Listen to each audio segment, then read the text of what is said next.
Today's episode is brought to you by Design Crowd. Do you guys need a logo, maybe some custom graphics or web design, a t-shirt, poster, new business card perhaps? Well, Design Crowd has you covered. It's this super cool new website that helps you outsource or crowdsource from all kinds of talented designers. Here's how it works. You go to designcrowd.com, you post a brief describing the design that you need, for example, a logo design. Then Design Crowd will then invite its 550,000 plus designers to respond. Within a couple hours, you'll receive your first design, and over the course of the next 3 to 10 days, a typical project will receive about 60 to 100 different designs from designers all across the world. You then get to pick the best design and approve payment to the designer. They offer 24/7 customer support in the US, UK, Australia, and Canada. They have multilingual support for German, French, and Spanish projects. Satisfaction guaranteed. Here's what you do. Go to designcrowd.com/richroll. That's DESIGNCROWD.com/richroll right now for a special save up to $100 offer. Or you simply enter the discount code richroll when posting a project on Design Crowd. Let's do the show. Right now, we're in the midst of this insane healthcare crisis, right? There was just an article that came out a couple days ago. 1/3 of the world's population is now obese or overweight. 1/3 of everybody on the planet, with, of course, the United States leading the way. And in this article, it goes on to say, well, how is this happening? Like, why is this happening? And it's like, well, it looks like it's the food, you know, as if this is some sort of like revelation. Of course it's the food. Look at what we're eating. Look at what we're putting in our bodies. That's me, and this is the 300th episode of the Rich Roll Podcast.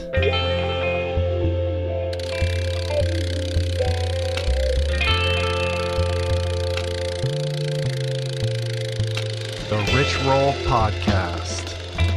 Hey everybody, how you guys doing? What's happening? My name is Rich Roll. Welcome to my podcast. The 300th episode, I can't believe it. And I got a special guest in studio that I want to bring in to kind of rehash a little bit of the history of the podcast before we launch into today's episode. Jason Camiolo, say hello. Hello. Jason is my audio engineer. He is my producer. He is my editor. He's the guy behind the scenes who is working on the WordPress site, the show notes that we tediously put together every week. And you came on board how long ago? It's a little over a year. It's been a year, right? Yeah. It's been working on the podcast for a year. He's doing a great job. Thank you. You live in Phoenix, but he happened to be in Los Angeles this weekend, so he came by. He helped out today on the Facebook Live with the podcast with Samantha Gash that we recorded earlier. And I thought it would be cool to chat with him a little bit, prefatory to today's episode, not only to celebrate the 300th episode, but I also think it's kind of interesting, like how you kind of came across my radar and became part of this team. I stalked you. I know, basically, yeah. I cyber stalked you. Basically, RRP fan, and I don't know what it was, man, but like when I put the word out that like I needed an editor, like you were all about. You hit me on every platform, I think. Everything from like LinkedIn, which I never checked, to like that's the thing you responded on too. Was it really? Yeah. I don't even remember that. Yep. You were really big on Snapchat at the time. Right, I was using Snapchat a lot. I took a picture of my business card.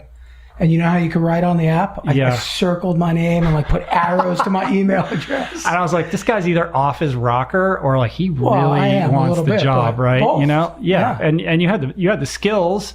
So I was like, all right, well, I was looking at the time for somebody who lived in LA because that was what I had in my mind. But I was like, I don't know, this guy, man, he's all about it. Like maybe I'll give him a shot. We'll do a trial. And then you just jumped in and with both feet, and we just haven't looked back ever since. I was telling my wife every step of the way, like what I was doing. I'd come home like, I tweeted, Rich liked my tweet. And she'd be like, okay, cool. Like every step of the way. And she's like, how did you first discover the podcast? Well, long story short, but hey, audio engineer talking to the microphone, okay, dude. Well, all right. So I'm being a difficult artist. Yeah. It's a different hat. I know. Musician. Well, we'll talk about that a little bit. I was Googling, like plant, how do you get your protein, right? Right. Typical Ricky question. And I stumbled upon the, what was the protein article that you still run? Slaying the Protein Myth or something like that? Slaying the Protein Myth. That was it. Right. And so that was like the initial thing. And then I just like Googled your name after I read that article. I was like, oh, I like this guy. I like what he's saying. I like the way he's laying it down. And I found out that you had put out Finding Ultra, and I hadn't read that book yet. But so I was like, oh, I got to get this book. And I had no idea what ultra running was, or that people ran those distances or anything like that. And then again, the long story short, I picked up Finding Ultra, and it had way more to do with alcohol than I thought the story did. Right. And I read it at like the wrong time in my in my story. And it just made me re-examine, my drinking habits. And that was really it. And then I got turned on to the podcast, and the guests are just unbelievable. The stories, the wide net that you cast of people. It's just like, I feel like I've met all these people, and they fuel me through, staying sober and running and eating better. And so in the wake of like reading Finding Ultra and discovering the podcast, like not only did you put alcohol in the rear view, but you started running, and now you've done some ultras, right? Yeah. I joined a running group out by, where I live in Arizona. And those guys got me into running trails, and I did a 50K and 100K, and we're training to run Javelina 100 mile in October. That's going to be amazing. One that David Clark talks about. Running. Very cool. And, Jason's got a very interesting past as a rock and roller. You had 15 minutes of fame in a band that like kind of crested the wave of MTV, sort of stardom. You were signed to P. Diddy's label, right? Bad Boy Entertainment. And it was the name of the band. Fuzzbubble. So for all you Fuzzbubble fans out there, it's funny. I haven't mentioned this on the podcast, but I actually met P. Diddy it had to be about, I don't know, 2 months ago or something like that. And I told you I was going to go meet him, and you're I saw it in your schedule. You gotta ask him about Fuzzbubble. You gotta ask him about Fuzzbubble, because you like you knew him at that point, right? Oh yeah, totally. Yeah. So I brought it. Like, I wasn't sure that contextually it would be appropriate to bring that up in the context of this meeting, but in the purpose of the meeting, whatever. But like when it was all done, there was like a little opportunity where we were joking around. I was like, hey man, you remember Fuzzbubble? And he just lit up like a Christmas tree. He's like, yeah, man. And I told him the story, and he was like ecstatic about it. That's good. Which I thought was funny. Appreciate that, man. Yeah. So now you work as a professional audio engineer. And, part-timing, like your side hustle is working on the podcast. And I've been giving you a little bit more and more as we go. And it's been a great collaboration. It was great to have you here today. And I thought it would just be cool for the fans and the listeners out there to kind of connect the dots with you. Yeah, I appreciate it. Yeah, so it's a great show, man. You can find Jason on Instagram and Twitter at Jason Camiolo. He's easy to find there. Give him a shout. Give him a pat on the back for all the good work that he's doing on the show.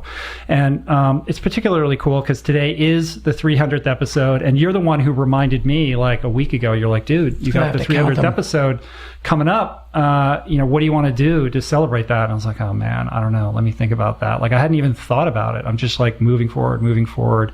But I think it is good to like hit the pause button and really kind of reflect and honor these milestones. Like when I started this podcast, the story is lore and overtold at this point, but it was in a warehouse in Kauai. It was just a thought experiment at best. I had no idea or plan that I would continue on, let alone have it turn into this professional endeavor that would reach people all over the world. But that's what happened, and I can I'm so blessed and grateful because it has broadened my life and improved my life as much as anybody else out there who's been impacted by it. Just the gift of being able to sit down and have these exchanges with these amazing people who then become integrated into my life. I just can't think of any greater blessing to have. And so the journey has been, it's a lot more work, I think, as you're realizing too, than most people out there realize. And as we kind of step it up and get to, we're aspiring to do 2 every week, and we're kind of doing that every other week at this point, and the workload is increasing, but there's a lot of value in it, and I'm so dedicated to it because it is so meaningful. It's a crucial, important part of my life, and it's just heartwarming to know that there are people out there who have connected with it. Everywhere I go, every airport I'm in, anywhere I go in the world, I connect with people who are listeners of this show. And, it's been amazing. It's been amazing. And so, at 300, I just wanted to express gratitude to all of you out there, the listeners, for taking this leap of faith and this journey with me. And I can tell you that I'm only dedicated to making the show better and improving it and continuing, to sort of give it the level of focus that I think it requires and deserves. And I think in celebration of this 300th episode, you would ask me, like, what do you want to do? And I was like, I don't know, what can we do? But I think it would be cool. Like, I think it would be fun. I'd like to give away 10 signed copies of Finding Ultra. Cool. And I've got, as you can see in the corner of over there, Jason, I got a stack of some t-shirts that say Build the House, hashtag Build the House, which is kind of that, meme that I throw out there on my training Instagrams. And I'm happy to kind of spread those around. I don't have them in every size. I don't even know how many there are. There's probably 5 or 6 or 7, probably some larges and extra larges. So I don't have every size covered. But here's what I'll say. If you have been impacted by this podcast in a positive way and you're interested in getting a signed copy of Finding Ultra or one of these t-shirts, let's do this. On social media, whether it's Twitter or Instagram or Facebook, upload an image of your favorite episode of the podcast, whatever it is. Like, go into the archive, screen grab it off your phone or whatever, and post it on social media. Explain why that episode is of particular importance to you, and add the hashtag RRP300. That way I can find it on all the social platforms, and I will select the winners from there. How does that sound, Jason? I think that's a great idea. Like a plan? Yeah, that's cool. Do you want to be in charge of going through all the hashtags? Oh, yeah. All right, so good. You are duly assigned with that task. Today we've got a cool episode for you, but before we get into it, I got to take care of a little business. Jason, do you brush your teeth? I do, actually. You do? How many times a day? Each one of them. Twice a day. You do? Do you know how important oral hygiene is to your health? More important than most people realize. That's true. Actually. And did you realize that poor dental health is actually linked to heart disease? I do, because I wrote this, yes. That's right. You wrote the copy for here, so you do know that. That's why I'm happy to have Quip as a sponsor of this show. These guys are really cool. I've had a couple of their toothbrushes, and they're amazing. They're these, beautifully engineered electric toothbrushes. They look like they've been designed by Johnny Ive at Apple. Like, they're very minimal and tasteful and cool, and they're really kind of reinventing the way people brush their teeth. It's not just an electric toothbrush that has, like, the vibration and the timer on it, all that kind of stuff that you like. But they have a subscription service that allows you to subscribe to receive new brush heads on a dentist-recommended 3-month plan for just $5, including free shipping. Quip is backed by leading dentists and was named as one of Time Magazine's best inventions of 2016. They won a 2016 GQ Grooming Award, and they made it on Oprah's 2017 New Year's O list. That's a pretty powerful, couple awards and lists to make. So here's how you do it. It starts at just $25. To get it, go to getquip.com/roll to get your first refill pack free with a Quip electric toothbrush. That's a mouthful. That's your first refill pack for free at getquip.com. You spell Quip, Q-U-I-P, getquip.com/roll, getquip.com/roll. All right, today's episode of the show is a Q&A that Julie and I did when we were in Miami a couple weeks ago at our book release launch party for This Cheese is Nuts. We did this incredible event at a space called Sacred Space. It's this amazing event space that's adjacent. It's actually connected to Plant Food and Wine, Matthew Kenny's restaurant in Miami. And it's so capacious and vast, it's just like massive. And Julie organized the menu, and it was a sit-down dinner for about 70 people, preceded by a live podcast Q&A, which is what I'm going to be sharing with you guys today. We were introduced by Marco Borges, my friend from 22 Days Nutrition, who's been on the podcast a couple times. Awesome dude. And as you know, 22 Days is a sponsor of this program, and I just love that guy. So that's it, really. Is there anything else that we need to say about this, Jason, before we just go into it? No. Yeah, I think we're good. It's self-explanatory. It's essentially a live Q&A that we're just sharing with you from the podcast. It's going to be focused a little bit around Julie's new book and cheese, which we've already kind of explored, but we talk about some other things as well. And I think I'll just leave it at that. So with that said, thank you guys for, again, taking this journey with me. 300 episodes. It's unbelievable. I cannot believe that there has been 300 episodes of this podcast. We're coming up on 5 years at this point.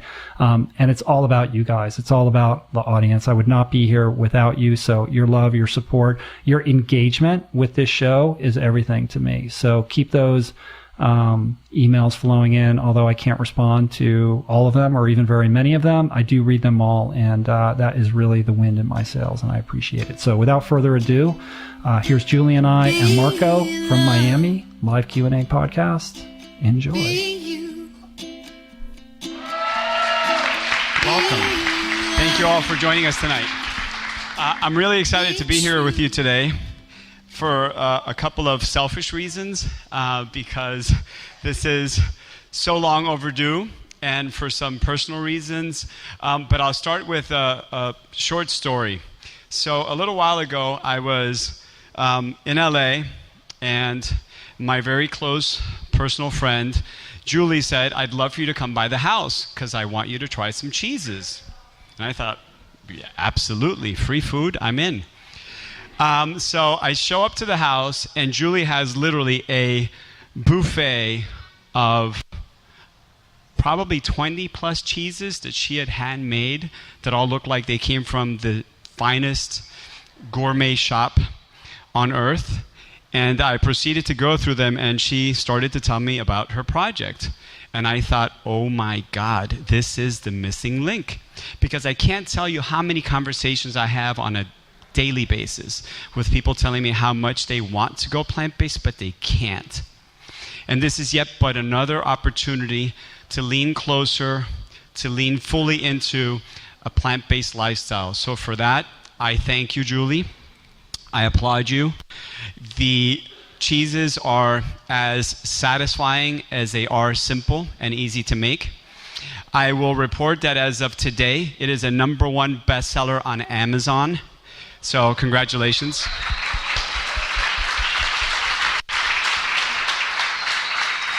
And we all know how that conversation started with the publisher, right? So she's like, I want to write a book. And they're like, awesome, what's it going to be about? She's like, cheese that's made from nuts. And then the phone on the other end drops. No way that can happen. Well, not only can it happen, but like I said, it's a #1 bestseller. And that's just really exciting news, because while the pendulum has a really long way to go, it's swinging, and it's swinging really, really fast. We are living in a society where people are tired of walking around asleep with their eyes closed. People are waking up, and it's a really exciting time to be alive, because so much is happening and so much change is occurring on a daily basis. That just to be part of this, just to be invited by Julie and Rich, I have to pinch myself, because it's really an incredible opportunity to be part of not just history, but to be part of the team that's writing it. So congratulations to you all for being a part of it. Thank you very much. So we're going to make tonight all about you, because Julie is that kind of selfless person. I don't know if all of you know her personally, but I'm going to imagine that you probably don't. She is kind. She is loving. She is as amazing as you can imagine, times 10. She is the person that you hear on the podcast. She is thoughtful. She is an amazing partner. She's an amazing friend. She's an amazing human being. She is what you want in a best friend, in a family member. She's conscious. She's a very, very special human being. And to that, I would love to say, Julie, would you please join us up here? And she happened to bring with her a pretty amazing guy as well. Rich, you're also welcome to join us.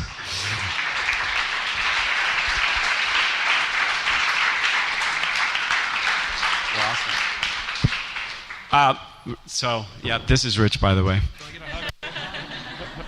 So before I give Rich the mic, and he knows I like to hoard mics, before I give this, I'll leave you with one little note. So we want to continue to fuel this plant-based revolution. So share the book with your friends. Buy one for yourself. Buy one for a loved one.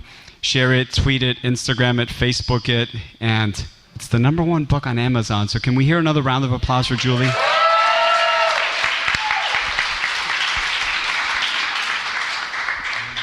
Marco, what's the fee that we talked about for you? Because I got to make a big check out to you for that. Just cheese. Thank you so much. Can we hear it again for Julie in this amazing evening that she put together? An incredible book and the incredible cheese that you guys are enjoying. We're just thrilled to be here tonight to be able to participate and have community around all of these ideas. And I'm going to shut up. I'm going to let Julie talk. No, it's good. Thank you all so much. This is an extraordinary opportunity. Wow. We get to spend a few hours together sharing our heart, sharing our experience, sharing plant-based cheese that is dairy-free. And also in this incredible space, I just want to thank, before we get started and too far into it, I just want to thank Carla from Sacred Space for hosting us here. This is truly a dream come true. I think if God said to me, you know, if an angel flew down from the heavens with wings and said, Julie Srimati, where do you want your book launch to be? It would be in this space. It's absolutely magnificent. Everything about it is extraordinary. I also want to thank Radiate Kombucha for sponsoring the kombucha during the cheese tasting. Did you guys enjoy the cheese during the cheese tasting? Awesome. So it's a perfect pairing with your kombucha. And then also I want to thank Watermelon Water also for supplying the drinks for our cocktail hour. So thank you so much. I also want to thank Veronica and Diego. I'm going to bring them forward later when we've consumed this amazing, hi there, we've consumed this amazing plant-based dinner that we've been preparing for 2 days. There is no way that I could have written this book, released it, had my LA book launch, prepped your cheese for it tonight that I had aired here, and also come here and make an entire dinner for 70 without a team. So I had an amazing crew. Veronica and Diego from Love Life Cafe gave me their heart and soul. This is something that I love about Miami. I don't know what it is about Miami, but the feeling of family here is just permeates everything. And all I'm feeling is love and gratitude and amazing vibes in this city. I think it's an extraordinary place, and Rich and I are so honored to spend time with you. And also, we had some amazing people in Miami promote this event. Marco from 22 Days Nutrition, who you just heard introduce us, really went for it and really put his heart and soul into supporting me. And Marco, I just appreciate you so deeply, really, and the most beautiful family, Marilyn and all the M6, all the children. So thank you, and also want to thank Allison from Seed, Food, and Wine, who also has welcomed Rich and I so beautifully to this amazing city. And if you guys will keep having us, we'll keep coming back because we really love it here.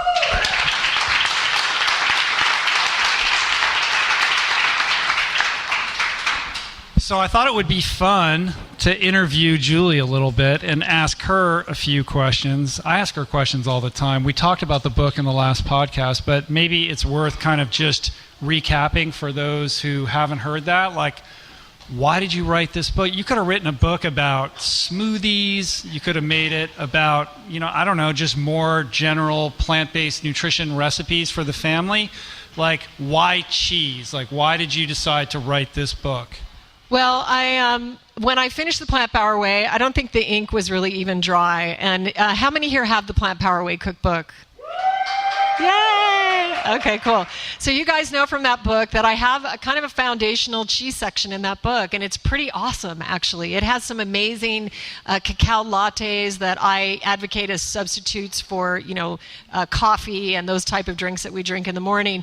I also had some warm cashew cheese sauces that when we discovered them, we suddenly threw out our need for melted cheese, and we used that sauce on our nachos. And so there's a recipe in the book that's torre de nachos. So, and the sauce is so delicious that we literally, my family's like eating it as I'm pouring it. By the time I get to the table, it's just gone. Like the whole thing's destroyed. So we started using that same recipe also on top of pizzas in place of melted cheese. And one of the reasons that I did this is because I tried some store-bought packaged almond cheeses, and I realized after I melted this almond cheese, which was okay, it was all right, I needed a jackhammer to get the residue off the tray.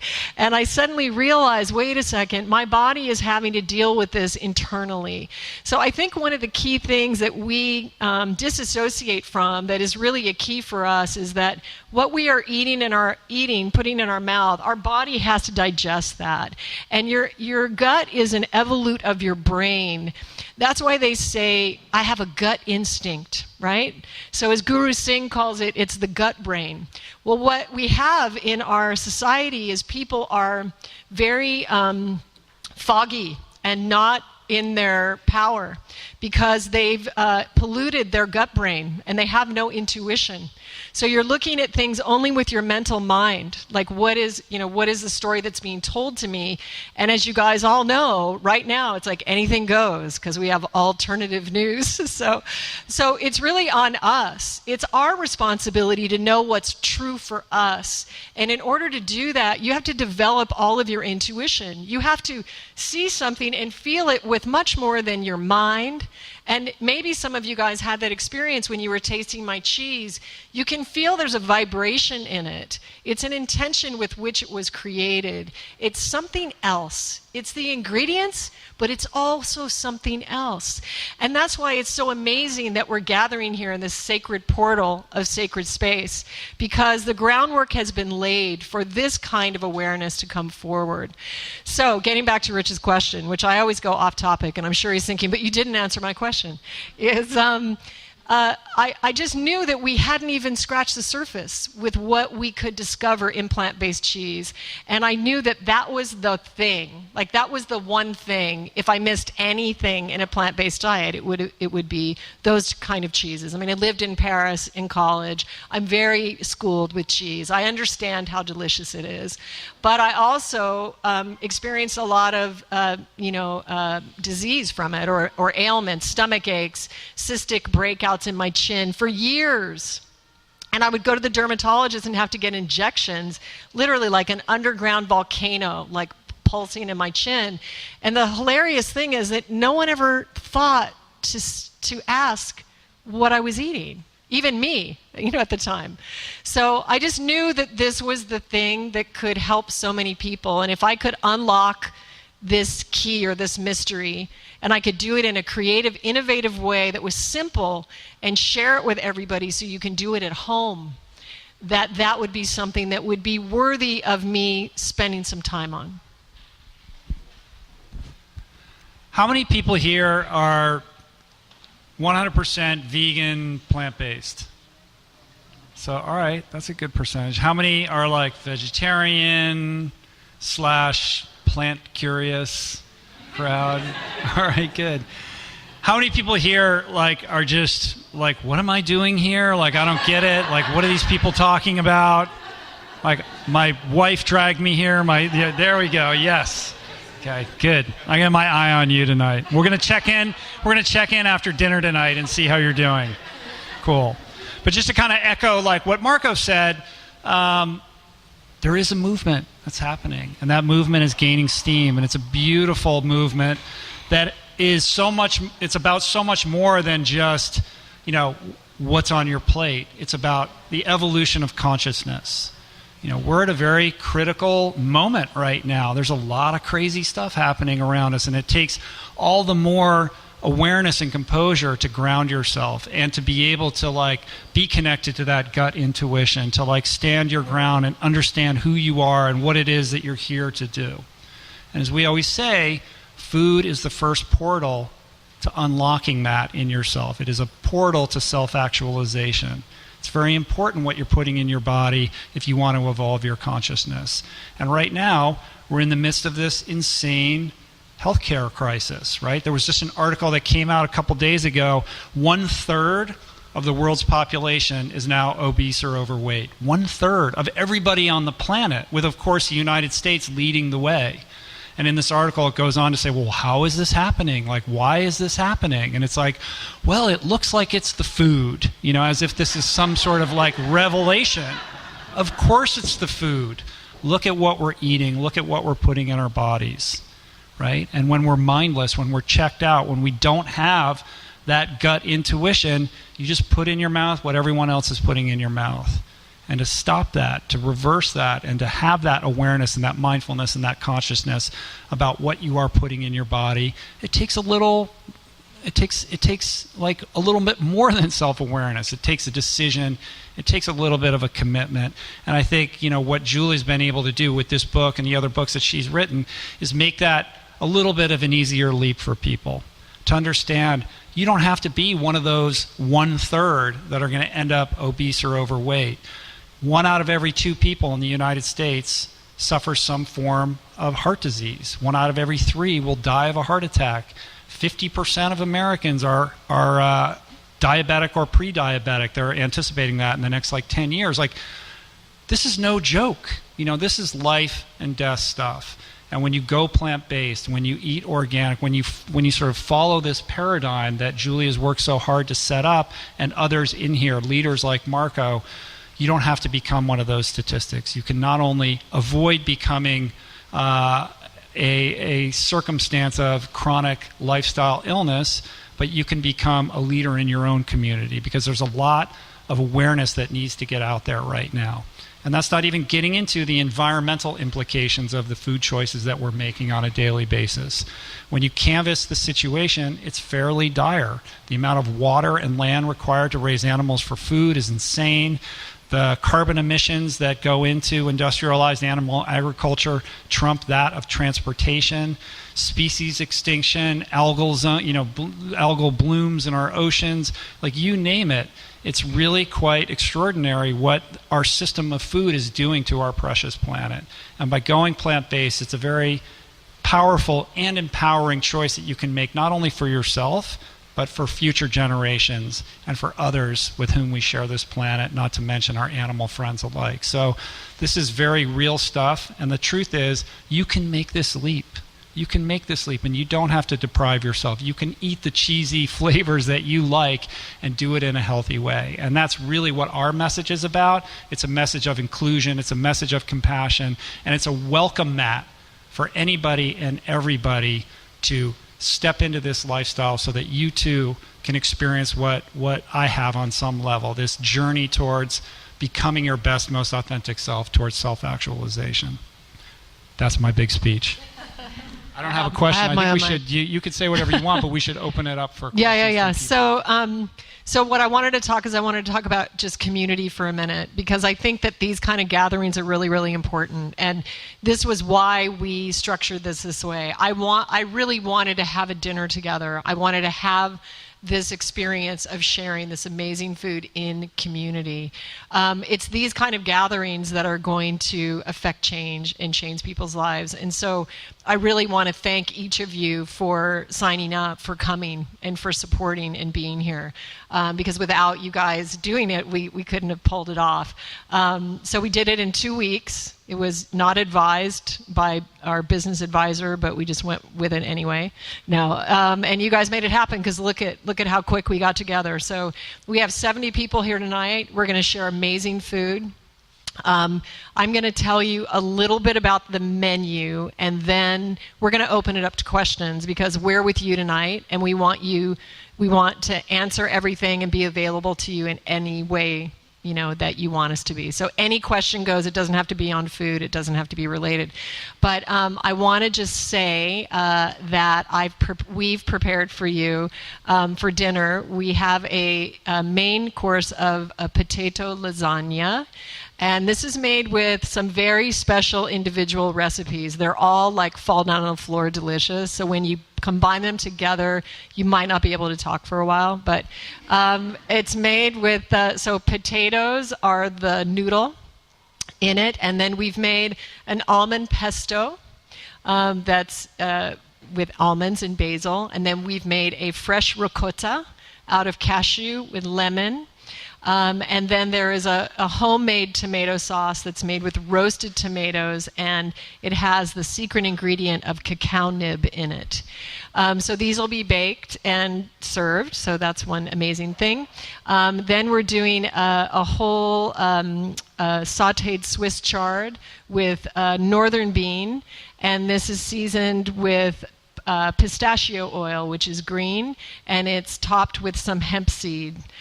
So that's a really delicious. The chard is just sautéed very quickly and seasoned with a little apple cider vinegar and sea salt. And then we also have a beautiful roasted potatoes that are served with a truffle essence and a beautiful rosemary on it. For dessert, we've prepared for you a vanilla bean cheesecake that has a macadamia coconut crust with a lemon zest, and it's going to be topped with fresh raspberries. And then we also had to make you the best peanut butter cookie ever.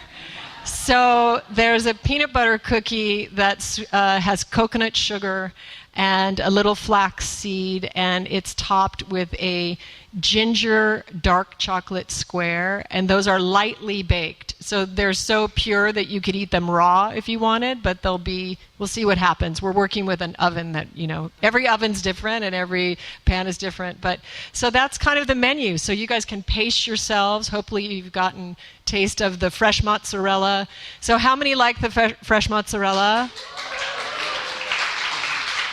So were you guys shocked? I mean, it's shocking, right? It's kind of shocking. Like, how is that possible? And I think the reason that it's possible, and this is a wonderful example for all of us, and it really was for me as an artist, if we just open ourselves and stop thinking that we know everything about everything.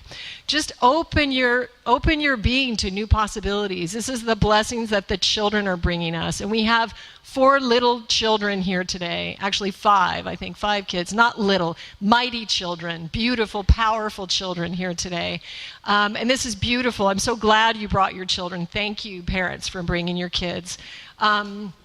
I think that if we open our minds, the children are going to bring these new ways.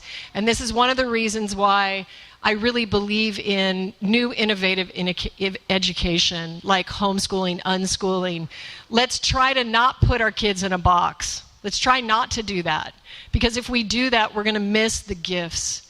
And I was able to take a childlike approach to this cheese. I didn't go out and study a bunch of cheese books and go find out what everybody else was doing. I tried to be intuitive. I tried to be open. I tried to do things that my intuition told me might work. That's how we all need to be in order to have the quantum messages and get the information and the innovations and the creations that are going to show us how to live higher and better and more expanded. So that was my little gift to you, and that fresh mozzarella. So I'm glad you enjoyed it. And then the other cheeses that you had was a smoked almond cheddar. That's the #1 easiest recipe in the book. You can make this and your friends will think you are amazing. It's so tasty. You can do it in the food processor, no aging required. And then I also had the blue cheese, which I made for you 2 weeks ago and aged and brought, and that gets its blue from spirulina. And you guys like that one also? Okay, good. Okay, good. So that really makes me happy. So that's what I want to say. Let's open it up for questions. Thank you. I haven't seen your book yet, but do you discuss food combining in the book in terms of what to pair with the different cheeses, certain fruits or anything like that? I didn't do really any pairing as far as what to serve with the cheeses. The question was, maybe should I repeat it? Do you think he was loud enough? Okay. You called it, I don't even know that term, Luca mining? Oh, food combining. I couldn't understand what he said. I was like, is that like an interesting cheese term that I don't know? Okay, food combining. Okay, I'm with you now. Okay, it's been a long day of cooking. Give me a little bit of a break. It's been a long day of cooking. Okay, no, I didn't really, but what I did do is I gave a lot of companion recipes. So in addition to the cheeses, you have a lot of recipes. For instance, creme brulee was my favorite go-to. I had to have that. and I have never had it since I was plant-based. I developed the most insane creme brulee recipe. You will just freak out. It's so delicious. So I gave you things like the cheesecake, creme brulee, fondue, gorgonzola with ancient grain pasta, lasagna. I made a negs benny with no eggs, so the hollandaise sauce. I have a potato stuffed with cashew sour cream topped with smoked tea. So there's a lot of companion recipes so that you can make your own meals out of these. So I hope you enjoy them. Hi again. I have a question. I received the book yesterday through Amazon, and of course I was going through it last night and reading all the recipes. My question is with the modified tapioca starch. I, of course, am, always trying to not go with anything that says like modified. Yeah, that modified word is not good. I know. Okay, yeah, so I know. And then the second one is, could you substitute like the arrowroot powder? Okay, let me just, and I was clear on this in the book, and I'm going to have to talk about it more because I know that word modified. Okay, the tapioca, modified tapioca starch is called that because of the chemical process that it's put through. The one that I get off of Amazon is organic and non-GMO. So don't confuse the term. It wasn't the tapioca wasn't genetically made. It's a scientific process that the actual tapioca goes through. I don't think you can.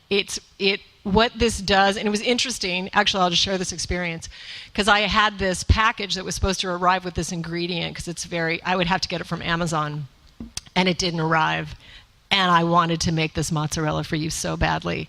So John, one of the local chefs, actually drove like 2 hours to go to this bakery to find it. And we found it from another company, and when he got it here, it was not the same. It said it was the same, but it was lighter.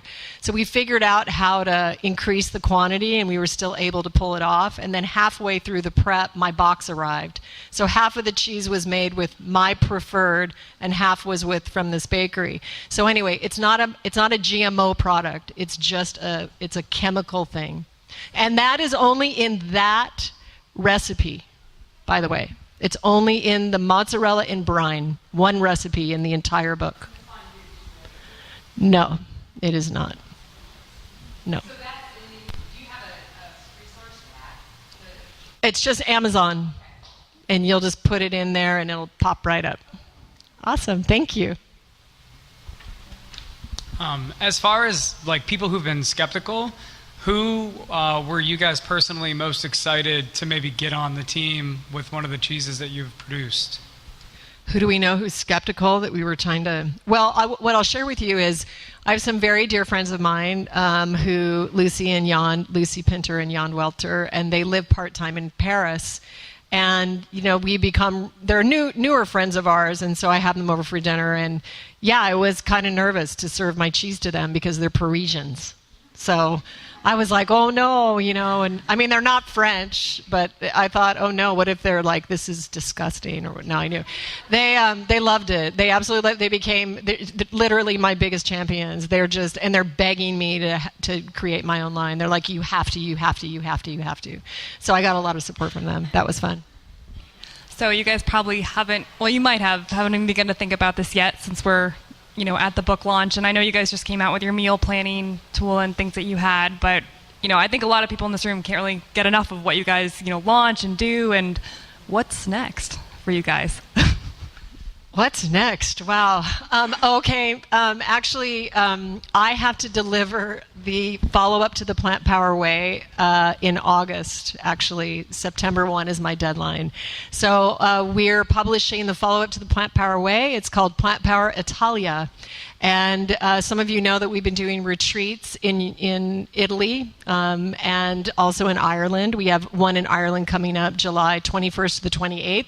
We still have some spots left if anybody wants to join us on that trip. But anyway, so we've been in Italy, and what I do when we go is I design the menu for the week. And we've been actually, cooking with local chefs there and creating these amazing plant-based weeks in Italy. So I'm about halfway done with the book because I shot it all. for those times. So I'm in pretty good shape, but I've got to basically get home and then whip out another 75 recipes, photograph, and have them tested and into the publisher by September. That'll be released in April 2018. Hi. I have no voice. I lost my voice this morning. Being thought leaders, you all have, and with your retreats, I'm sure you do a lot of traveling. Do you have small children? Our youngest is 10. So how do you, being able to spread this message around the world and stay connected to your children, what challenges, if any, do you guys face, and how do you tackle those with the kids? Well, I mean, usually when we do the Plant Power Italia retreats, we take all of our family as crew. So that's really amazing. The Ireland location doesn't work out that way because it's smaller. And so there's not enough spaces to make the whole thing work. So we try to bring them whenever we can. And right now, our oldest boys are in their 20s. So we have 5, we have our 4 kids, and then our nephew lives with us, and they're all in their 20s. And then my assistant, Leah, who I want to give a shout out to, she's actually the photographer of the Plant Power Way. Leah, I'm sorry, this cheese is nuts, excuse me. Leah was our nanny when the girls were very little, and she's been just a light in my life. And I saw her last year taking some pictures on Instagram, and I noticed that she had an incredible eye. And so in addition to creating this book, I wanted to mentor her to become a full-fledged photographer. And we worked together every day. We styled together. She worked really hard. These photographs are extraordinary, and she really, really rose to the occasion. And I couldn't be more happy about this book because it's a success on many levels. And if my success can help another to rise, it's even more meaningful. So Leah stayed home with the girls. She's handling social media, and then we have the 3 boys at home. So they're the little ones. I also have a 10-year-old and a 13-year-old. So they're kind of all together. We have kind of a tribe situation at home. Are they homeschooled? The girls were until 2 years ago, and now they go to an environmental school. They go to Muse in California, which is a plant-based school. They eat plant-based food every day. They grow 70% of their own food on campus.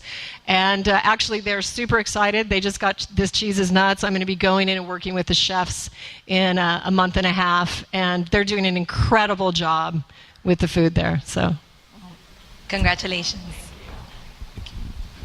Hi. First of all, congratulations on the book. That cheese was delicious. And my question is, I have 4 small kids at home, and sometimes dinner time is just crazy. And I know a lot of the recipes are beautiful, but are a little more involved. What's your favorite kind of meals, like weeknight, in a hurry, everybody just has to eat dinner and move on? I find that that's where I usually get stuck, when it's like against a clock, the kids need food, and we have to move it along. So what are your guys' go-to, just like quick weeknight meals? Well, we do a lot of one bowls in our house. We go through periods, but one bowls are always great. Those are in the Plant Power Way. So they would be like a bean, a sauteed kale, or a sauteed chard, and then some kind of grain, quinoa or rice. And then you can if you master the sauces in the Plant Power Way, then you can make those and have those in the fridge and use those, on those one bowls. So maybe it might be pesto one day, or maybe it's a roasted, cacao tomato sauce the next day. So those are really, really good. Another really, our mac and cheese, there's a mac and cheese recipe in the new book as well. This cheese is nuts. But it's really, it's very fast because everything you do in the Vitamix, it's just a blender. So you put all the ingredients in the Vitamix and blend it, and you're done. So you have something. And one of the other favorite meals I'm just looking at my friend Dan Halperin here because I know they eat our veggie burgers, and they have like 4 kids. So, but those are more time intensive. You can make those though on a Sunday and then freeze them and have them for the week. What is another one? Our untuna is really great, and you can make that really, really quickly. Really just these homemade tomato sauces are incredible. But as far as the cheese go, you could make that almond cheddar spread in literally 10 minutes. That's it. And in the book, there's also artichoke spread that you can make in the same time frame. And what's another favorite of my kids? My kids actually love this mozzarella, but that's going to take you just a little bit longer. Thank you. Yeah. I just wanted to add something really quick to that. For those of you who maybe are less familiar with us or perhaps a little bit newer to this sort of plant-based way of eating and living, there is a misguided idea that if you're going to go plant-based, suddenly you're going to be spending all day in the kitchen, and you're going to have to shop for all these crazy exotic foods, and you're going to have to do meal prep over the weekend and plan out how everything is going to go.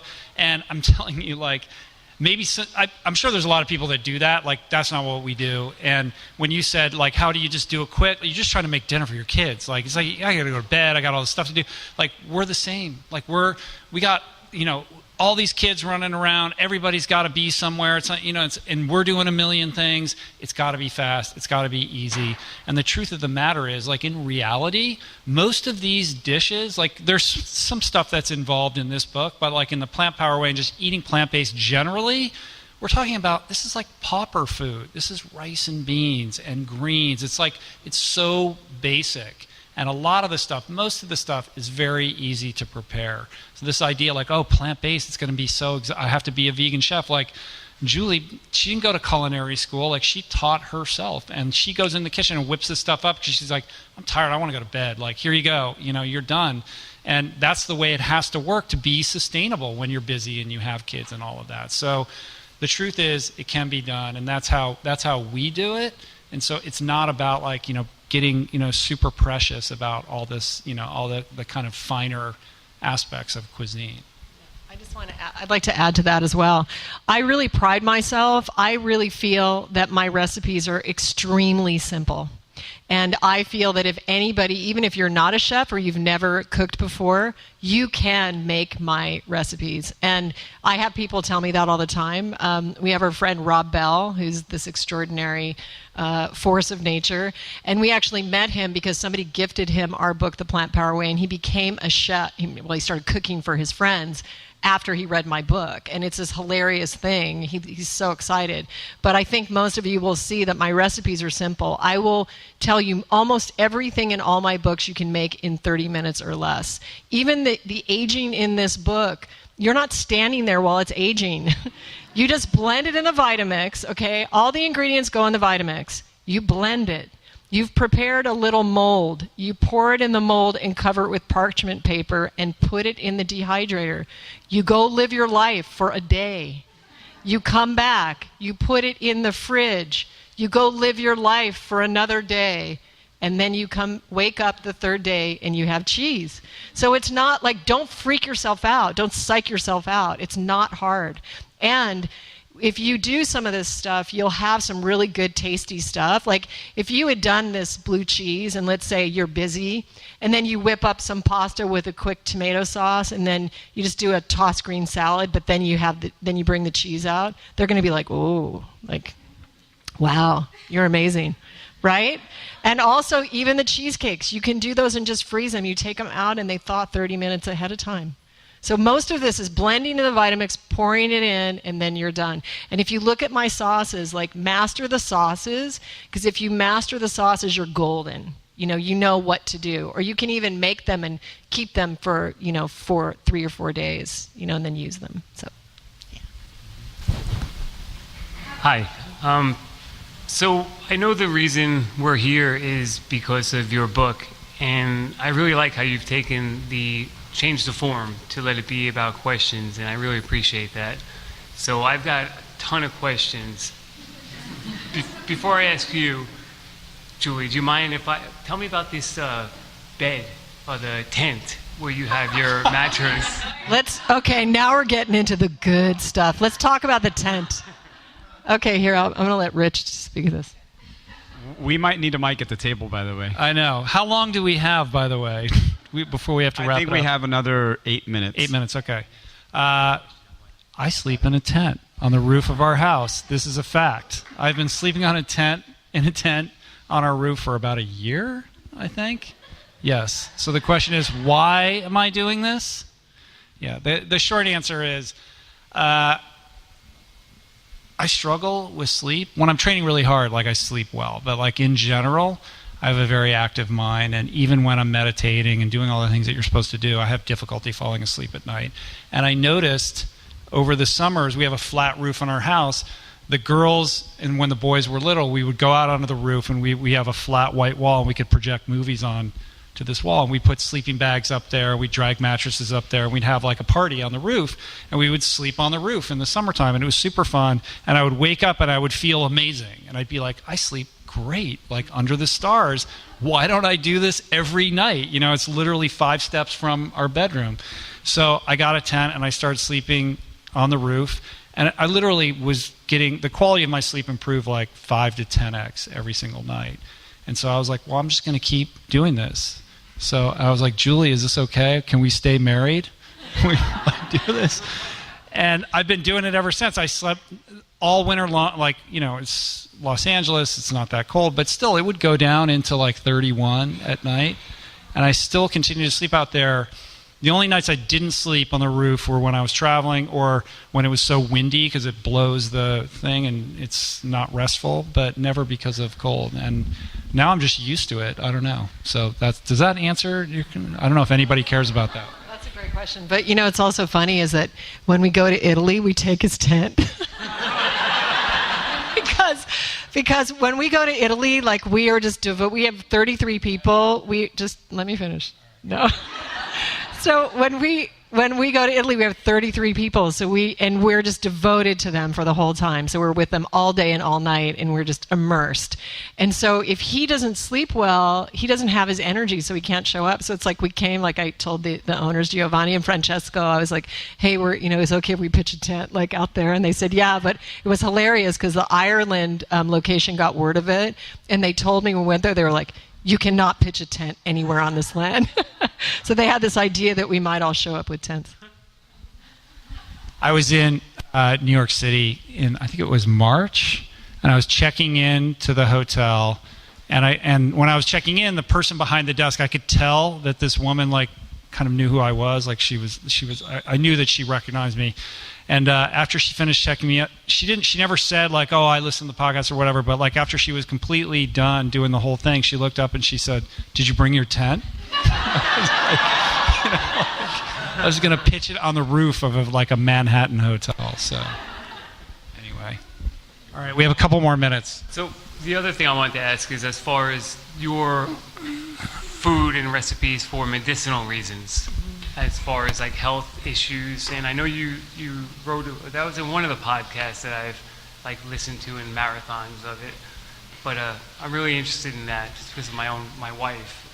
Yeah. So so I healed myself. That story. Okay. So I healed myself of a cyst in my neck some years ago, 2007, I think. And I did that with food. So it was my opportunity to embrace food and kind of go into that exploration. And I had always been a thin person, so I could kind of get away and kind of eat what I wanted and didn't really show what was happening on the inside till I got a huge cyst in the front of my neck. So yeah, food is completely medicine. I went against the advice of surgeons, and also Rich was not so keen on what I was doing at the time, but I just felt very convicted that this was an opportunity for me to really explore that and really understand that food is medicine. And luckily I completely healed it. It's never come back. And it's something that the doctor said was completely impossible. But getting back to your question about, I think that this food as medicine and understanding that what you put in your body has to digest through your system. And, I know that I never thought about that until, in the middle of my life. Like it never occurred to me. I never even thought about it. And I think that this focus on digestion is very important. And, as much as maybe we don't want to talk about it, I grew up in a house, like I never heard my dad like fart ever. Like ever, like once, ever. And so we didn't really talk about it. And in Ayurveda, there's a lot of talk about, bowel movements and what they look like and what your constitution is. But you better be paying attention to how you're digesting your food and, and do some research and figure it out because, the yogis say that like every time you eat, you're dying a little bit. because it's taking prana. It takes energy. That's why when I saw that almond cheese that I needed a jackhammer to get it off the plate, I'm like, wait, that's not okay. Same reason that I didn't include mold in this cheese book. I didn't include mold because I tried it. I wanted to be an expert in cheese. So I ordered the mold. It came in the mail. It was named something like Penicillium bactillium, which was my first clue. But I tried it. I added it to the cheese, and literally just putting a little minuscule bit of it in the cheese, I woke up in the middle of the night completely inflamed, my sinuses.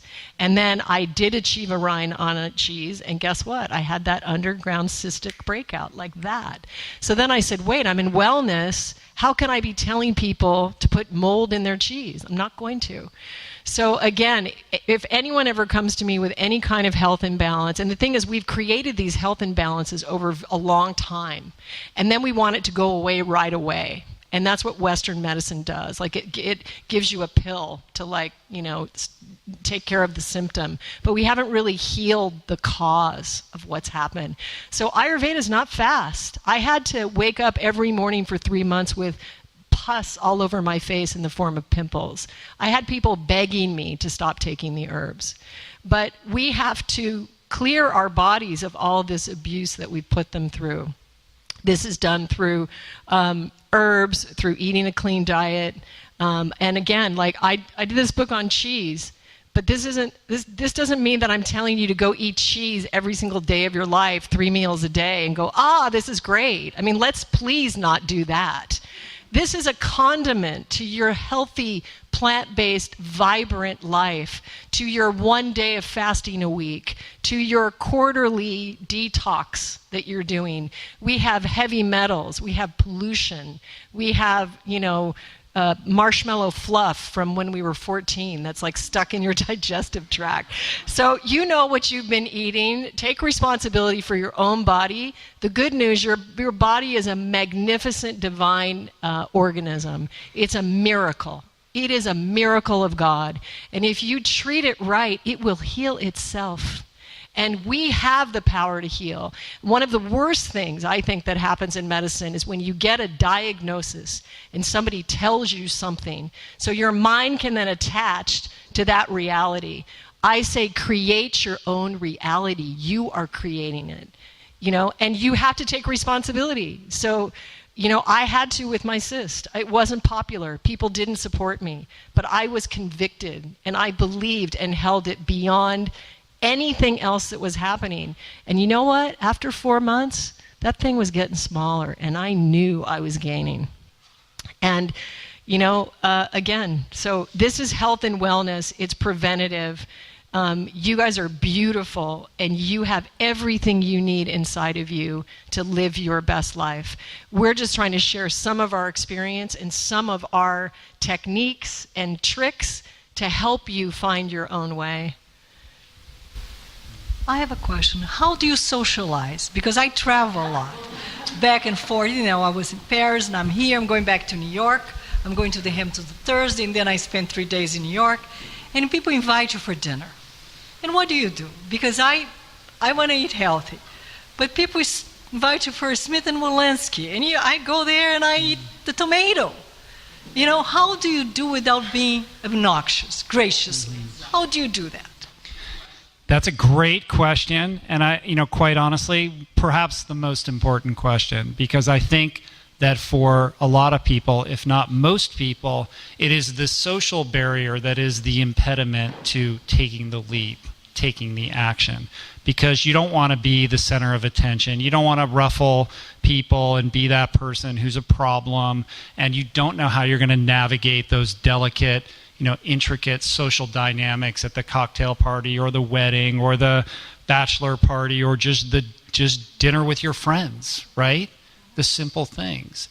The truth is, I've discovered that all of these situations are very manageable, and we project onto them all this importance, and we freak out about something that hasn't even happened yet. Like we're thinking, oh my God, like you're going to New York, right? Well, first of all, New York City, it's like vegan, it's like plant-based capital of the universe. So I live a block from the Candle Cafe. Okay, right. But I know You live next door to perhaps the most famous vegan restaurant in the world.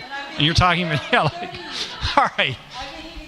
But your friends want to go to Smith & Wollensky, right? Yeah. Want to go to Jean-Georges or something, Yeah. The tasting menu is the worst. Right. Because I don't want to taste any of it. Mm-hmm. It's gonna come, So, but baked into that, psychologically, is a fear. And that fear is, if you say, I want to eat plant-based, or if you tell the waiter you want to do this, or whatever it is, that you are going to be on the receiving end of some kind of judgment, right? And what I've discovered is that most people are way too self-oriented. They're thinking about themselves. If they're your friends, they don't really care what you're eating. You know what I mean? As long as you're not like a pain in the butt about it. If you're just like, hey, this is what I'm doing, just keep it low key. If you don't want to make a big stink with a waiter, excuse yourself, say, hey, you know what, I'm gonna go to the bathroom, and then on your way to the restroom, find your waiter and say, hey, you know what, can you just whip me up something like just the biggest salad you've ever seen, or baked potatoes with, some kind of amazing tomato sauce, or just be creative, like surprise me, and, da-da-da-da-da. More often than not, they're thrilled. They're used to making the same thing all the time. Here's a challenge. Here's something interesting that they can do for you to please the customer. And then you come back to your table. You don't even have to say anything. Your food comes. Most of the time, no one even notices because they're like thinking about themselves or whatever they're going to say next in the conversation. So a lot of these things are a lot easier than we think they're going to be. And that doesn't mean that occasionally it is a little bit tricky because everybody wants to go here and you want to go there or what have you. Quite often, especially in the beginning, if I had a business lunch or dinner and it was going to be at a Smith & Wollensky type place, I'd eat before I went to the restaurant. Or I'd eat something so I wasn't starving. And then I could eat light at the lunch, and just not say anything. Like it's nobody else's business, really. But what you will find is that it creates an interesting subject of discussion for the dinner table. Like they'll say, well, why are you making that choice? And you don't have to be strident and judging anyone else. You're like, well, I'm experimenting with this. It seems to work for me, And more often than not, I've discovered, and I think you will as well, they'll be like, oh, that's interesting. Tell me about that. And when they're asking you, as opposed to you telling them, there's an openness in that dynamic where you actually can have a really cool, constructive conversation. Now, I'm not saying that every scenario is going to be super facile and easy, but I think it is a lot less problematic than you might believe. Does that answer the question? Yeah. Cool. Hi. I think you answered my question throughout the session in different ways, but I was wondering if you have additional thoughts on how can we influence others, like family and friends, into embracing this plant-based diet, lifestyle movement, besides the obvious things like perhaps, cooking for them, explaining the benefits and stuff like that. So any additional thoughts, any insights from your experiences? It's a great question. How do we share our experience with others? I really feel like a really great way is through food. So I know it's like if you're going to someone's house, take the time and make something and take it. Sharing that from your heart and it tastes good, they're going to appreciate it and they're going to see the kind of food and it starts to open up a whole other world. I also talk a lot about making sure that we cultivate non-judgment in our life and also in our kitchen and also through this process. And, we're not stepping on this road to, create a hardness or a judgment or a constriction. You have to allow people their own process. And so I really think holding this non-judgment and love for all beings and understand that they're at different places in their journey and making space for everyone. I think one of the commentaries that we have a lot in our culture is I-oriented. I like bacon, but I like bacon, so I need bacon, right? I don't really think that's relevant at this moment where we have to change the discussion and the perspective to a we perspective. So we are eating as a collective. How are our choices on our plate affecting our community, our countries, our planet, our animals? What are we partaking in? I would say one more thing, though, that I think is very necessary at this point, and that is a very real sharing and communication of the facts. of what is happening. And I think this is very necessary with children. If I was a child and I was being fed something and I didn't know where it was coming from, I don't think that that's really full disclosure. And I think as parents, we want to like shelter our kids and, well, they don't really need to know that. No, they need to know. They need to know what's going on so that they can make decisions for themselves about what they want to do. So I think education in a very non-judgmental way, and you don't want to go and like blow a bomb up in somebody's world. That's not helpful to anyone. And ultimately, be the best version of yourself. Live your life to the ultimate level so that you're blessing everyone around you with everything that you do. That's the best way. And just to add to that, I think it's a very personal thing. Like, how do you carry the message? How do you be an advocate? How do you be an example? Well, that's very much tied into who you are as a person. Some people are, natural leaders, and they're outspoken, and they have, a very clear point of view. And then other people are more soft-spoken. And so it's like, if you're a soft-spoken person, you can't be expected to step into the shoes of somebody who behaves otherwise. Like, we need all voices, right?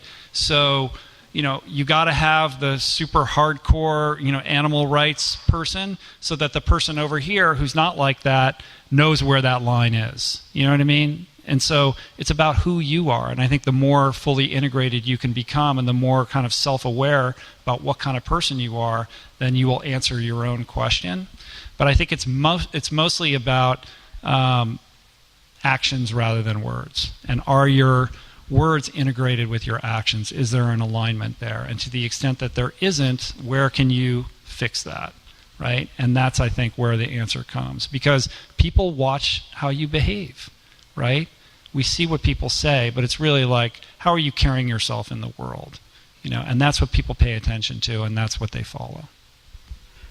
So I knew we were going to have an issue when you gave me the mic and told me to keep time, because we were absolutely going to go over. And with these amazing questions and this awesome interaction, it's obvious that I don't want to stop the conversation, so we'll just move it into the other room. But before we do move, I want to leave you with two things. First of all, on behalf of the city of Miami, I want to thank both of you for being here, because thank you, Marco. Because as I'm sure you know, Miami has now made it into the top 10 cities in the U.S. for plant-based living. So thank you, because without empowering, inspirational pioneers like you, this is not possible. So thank you from the bottom of our hearts.